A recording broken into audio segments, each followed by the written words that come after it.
শোনো, আল্লাহ রাসূল বলেন ইন্নাল মারাতা ইজাস্তাতারাত, যখন কোন মহিলা সাজসজ্জা গ্রহণ করে, সাজগোজ করে, দেখো তুমি বিপদে পড়েছ, তোমার বোনও বিপদে পড়েছ, আমি অনুবাদক।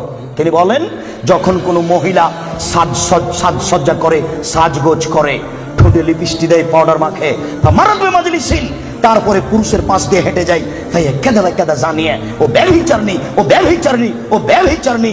আমি অনুবাদক। 1450 বছর পূর্বে মুহাম্মদ সাল্লাল্লাহু আলাইহি ওয়াসাল্লাম কথা বলেছেন। আমি অনুবাদক, আমার কিছু করার নেই। আর তোমাকে বলেছি, তোমার মনে আছে দুনিয়াতে দুইটা পাপ আছে মানুষ না করেই পাপী। মনে আছে কিনা তোমার? দুনিয়াতে দুইটা পাপ আছে মানুষ না করেই পাপী। তার একটা পাপ হলো, কেউ যদি কাউকে বলে আসো জুয়া খেলি, খেলেইনি, খালি বলেছে আসো খেলি, তাহলে 10 জন ফকিরকে খাওয়াতে হবে। খেলেইনি, খালি বলেছে আসো জুয়া খেলি, তাতে কয়জন ফকিরকে খাওয়াতে হবে? 10 জন ফকিরকে সোয়াজি করে চাল দিতে হবে, 100 কেজি করে। আরেকটা দুনিয়াতে পাপ আছে না করেই পাপী।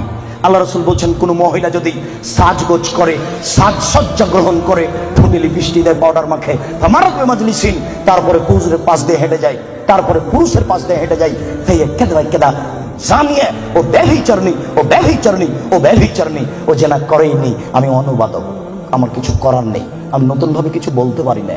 1450 বছর পূর্বে মুহাম্মদ সাল্লাল্লাহু আলাইহি ওয়াসাল্লাম এভাবে বলেছেন। আমি আপনাকে আজকে বাংলা, আরবি থেকে বাংলা করে শোনালাম। এভাবেই তিনি বলেছেন। সম্মানিত উপস্থিতি।